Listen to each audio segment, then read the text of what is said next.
Pendant des siècles, l'humanité n'a pas connu de moyens de contraception efficaces. Avoir beaucoup d'enfants était donc considéré comme la norme dans la société. Un adulte qui n'avait pas la chance de pouvoir fonder une famille était assimilé par la société à ses représentants malades ou défectueux. Au cours des dernières décennies, la science a permis de contrôler la natalité sans nuire à l'organisme. Cette nouvelle a constitué une avancée pour la médecine, car la relation normale entre une vie sexuelle active et des taux de fécondité élevés était perdue.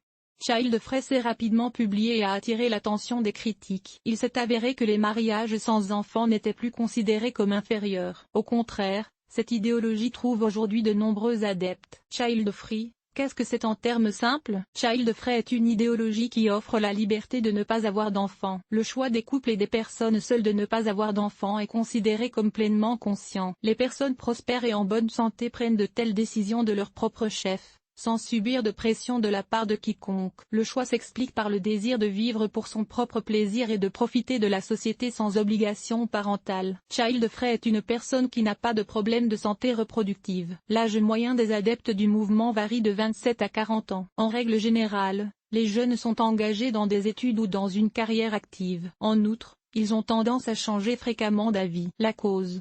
L'idéologie de Childfree s'explique principalement par un manque d'amour pour les enfants, ce qui est déjà un argument important. Dans la pratique, cependant, les raisons pour lesquelles les gens refusent de donner naissance à un enfant sont beaucoup plus complexes. La psychologie appelle les plus courantes d'entre elles la réticence à assumer des responsabilités, et l'amour de la liberté. Manque de moyens financiers. Les adultes comprennent que l'enfant n'est pas un jouet et que son avenir dépend directement de ses parents. Bien sûr, le mode de vie normal n'est jamais le même et beaucoup de choses doivent être oubliées à jamais. Ce n'est un secret pour personne que le contenu de l'enfant exige aujourd'hui des coûts considérables, y compris en matière d'éducation. Tout le monde ne sait pas ce qu'il en est pour ceux qui ne peuvent offrir qu'eux-mêmes. Childfree en Russie comprend que la construction d'une carrière exige une grande dépense d'énergie et de temps personnel. Les représentants des deux sexes considèrent ce travail comme un objectif plus important que la maternité. Les jeunes femmes reconnaissent qu'avec l'arrivée des enfants, leur carrière passe au second plan et que leur salaire potentiel après l'accouchement est inférieur à ce qu'il était avant l'accouchement. La combinaison du travail et des soins aux enfants est un manque d'argent,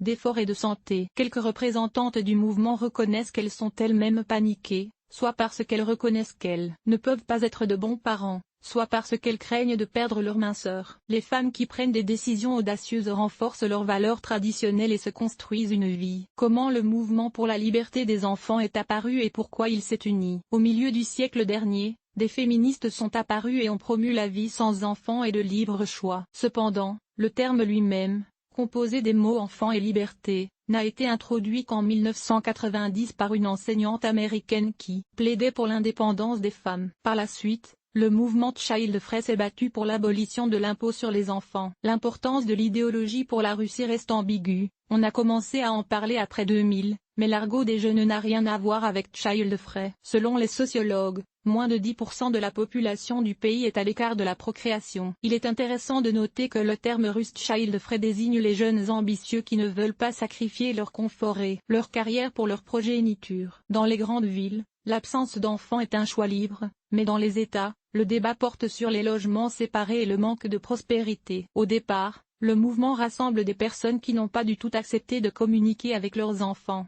Childfree est quelqu'un qui a refusé de fonder sa famille volontairement. Cependant, il traite bien ses enfants et passe même du temps avec les enfants de ses amis et de ses parents. Childfree et childless sont des concepts différents, le dernier étant moins répandu. La contraception, qui a séparé la vie sexuelle de l'accouchement, a contribué à la création d'une nouvelle forme de famille. La maternité des femmes n'est plus une obligation mais un droit de choisir, et la pression des valeurs traditionnelles s'est affaiblie. Les adultes ont commencé à consacrer plus de temps à eux-mêmes et à leurs nouveaux besoins. Règles de communication avec le Childfree. Si l'un de vos proches ne veut pas avoir d'enfant, ne le convainquez pas. Il y a des phrases interdites pour lesquelles Childfree est tout simplement fatigué. Par exemple, l'argument courant selon lequel les enfants sont heureux. Les parents qui trouvent un sens à la vie de leurs enfants ne comprennent pas que vous ne vouliez pas d'enfants. Chaque personne a son propre bonheur et il n'est pas nécessaire de se convaincre mutuellement. D'ailleurs, l'ennemi veut répéter ce couple sans enfants dans le futur. Cependant, le choix de chaque personne est unique et il est pour le moins irrespectueux de vouloir que quelqu'un le regrette. Parler de l'amour soudain pour un enfant est très technique. Malheureusement,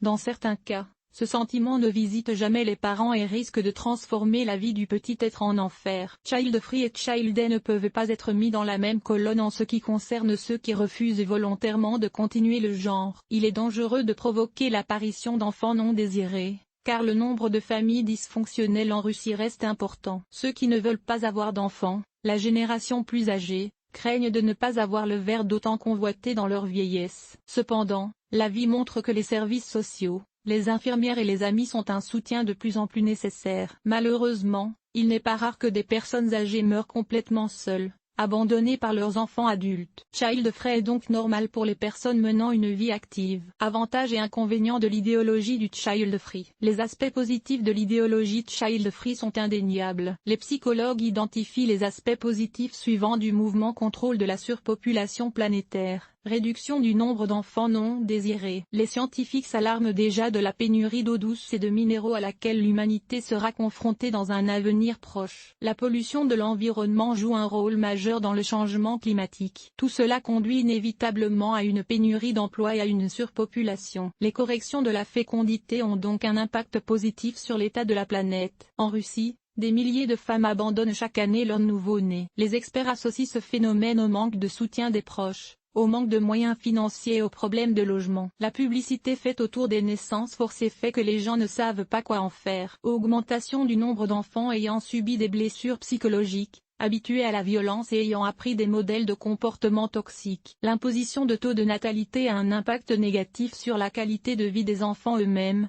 qui souffrent de parents agressifs ou indifférents. Certains d'entre eux commenceront même à haïr leurs enfants à l'avenir. La popularité du mouvement Child Free présente plusieurs inconvénients. C'est particulièrement vrai dans les régions européennes et les pays moins peuplés. Dans un contexte de baisse des taux de natalité, la proportion de personnes âgées augmente. Cela se traduit par des taux de mortalité plus élevés. Qui est child free? Tout cela ne peut pas être décrit de manière simple et fiable. La seule explication correcte d'une telle idéologie est inacceptable. Pourquoi suis-je child free?